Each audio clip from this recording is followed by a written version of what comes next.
Assalamualaikum warahmatullahi wabarakatuh. Saya Dwi Putri Rahmadani akan menjelaskan mengenai peran mahasiswa sebagai agent of change, Earnstad, dan social control dalam mencegah tindak pidana korupsi. Menurut pendapat saya, dalam kasus ini terdapat 5 cara yang dapat diterapkan untuk mencegah terjadinya kasus ini. Yang pertama yaitu kesadaran dan pendidikan. Yang kedua ada advokasi dan penelitian. Yang ketiga pengawasan dan transpirasi.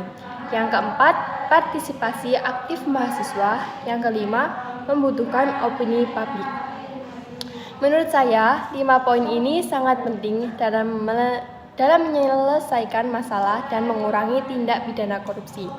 Yang pertama tadi ada kesadaran dan pendidikan.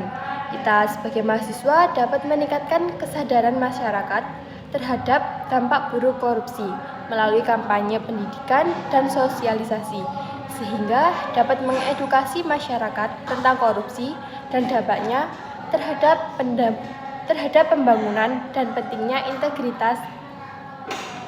Yang kedua, ada advokasi dan penelitian. Kita sebagai mahasiswa dapat melakukan penelitian terkait korupsi, termasuk analisis kebijakan penelitian lapangan dan kajian praktik-praktik korupsi dalam berbagai sektor.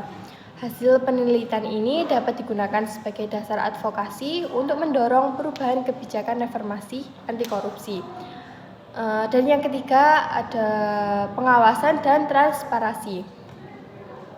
Kita sebagai mahasiswa dapat berperan sebagai pengawas dan mengawasi penggunaan anggaran publik dan proses pengadaan barang atau jasa di lembaga-lembaga pemerintah. Kita dapat memantau dan melaporkan praktik korupsi serta mendorong transparansi dalam penggunaan anggaran. Dan yang keempat yaitu partisipasi aktif mahasiswa. Kita sebagai mahasiswa dapat bergabung dengan organisasi anti korupsi seperti lembaga swadaya masyarakat yang berfokus pada transparansi dan akuntabilisasi pemerintah. Dan yang kelima yaitu membutuhkan opini publik. Kita sebagai mahasiswa memiliki pengaruh yang besar terhadap membentuk opini publik. Mahasiswa dapat menggunakan media sosial seperti blog atau media sosial lainnya untuk menyuarakan pandangan terkait korupsi dan mendorong perubahan sosial mahasiswa. Mahasiswa juga dapat mengkoordinasi aksi damai dan kampanye sosial untuk membangkitkan kesadaran dan penolak korupsi. Menurut saya dari kelima poin itu diharapkan dapat mencegah adanya tindak pidana korupsi. Cukup itu saja yang dapat saya sampaikan. Terima kasih. Wassalamualaikum warahmatullahi wabarakatuh.